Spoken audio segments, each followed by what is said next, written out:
Well, Knoll Nation, the Orange Bowl happened yesterday, and to no surprise of anyone that had any idea what was going on, we got pummeled. Pummeled, like bad. Really, really, really bad. Like 60-point pummeling, which is fine. I expected that. When none of the guys that helped you win any of the games this year are contributing. When they all said, we're not playing, forget it, screw the game, screw the committee, screw everyone, screw the bowl, and some people are upset because, how could those kids make such a selfish decision? Well, a selfish decision was already made by a group of people that said, we don't care if they won every game, and they did everything in their power to earn this opportunity. We're going to take it from them because we just don't want to see them play in the playoffs. Plain and simple. They didn't like our style of football. I didn't like our style of football.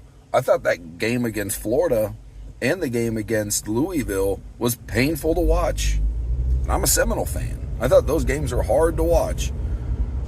It was cool to see our defense just absolutely flex the hell up and allow nothing from the second half of the Florida game through the entire Louisville game. That was the best 6 quarters of defense I've ever seen Florida State put on the field.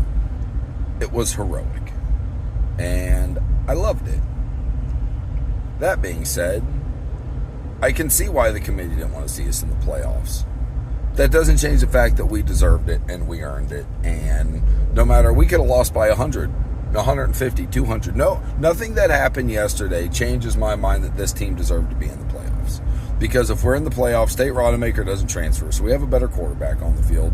Trey Benson ain't going to the draft yet. Jared Verse ain't going to the draft. Braden Fisk plays.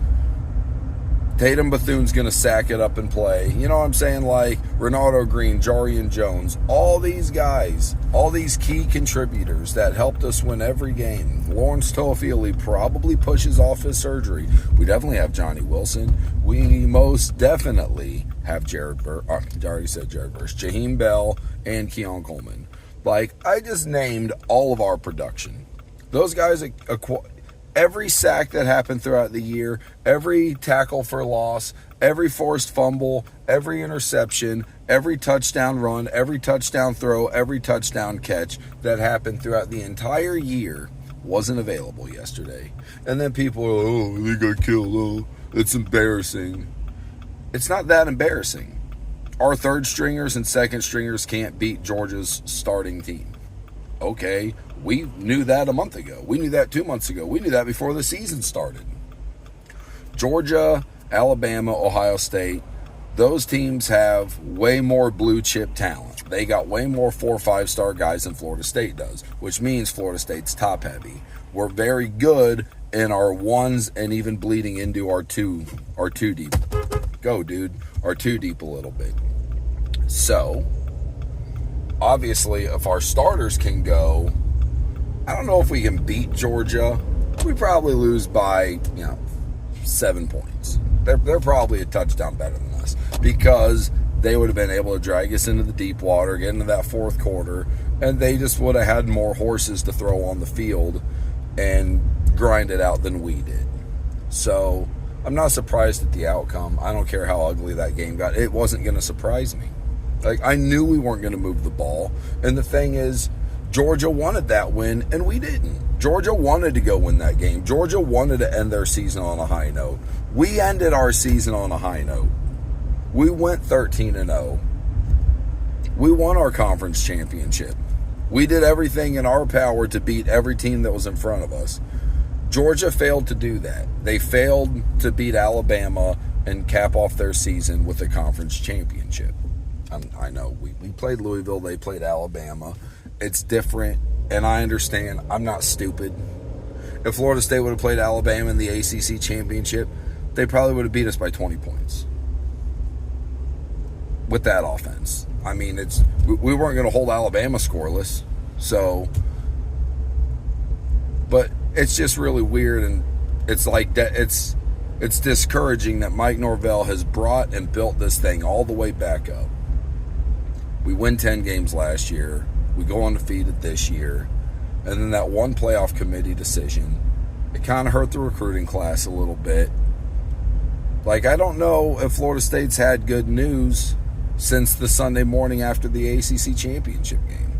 Like, I don't remember the last time I heard something really cool and positive outside of Marvin Jones Jr. announcing that he's going to come to Florida State. Like, Cam Ward's probably going to go to Miami, which means we're going to get DJ. DJ might be an upgrade over Brock Glenn, but DJ's not Cam Ward. Like, Florida State has a giant black eye on the program right now that Mike Norvell has to start figuring out a way to get rid of it. And being a little competitive in the Orange Bowl would have helped. Like, if we would have lost that game, 24-35, people would be like, cool. But, like, just the way it went, like, even though I expected it, you still don't like to see it. You still don't want to see your team get absolutely mollywopped by 60 points. And then every moron with a Twitter account and every moron with the phone is on Bleacher Report.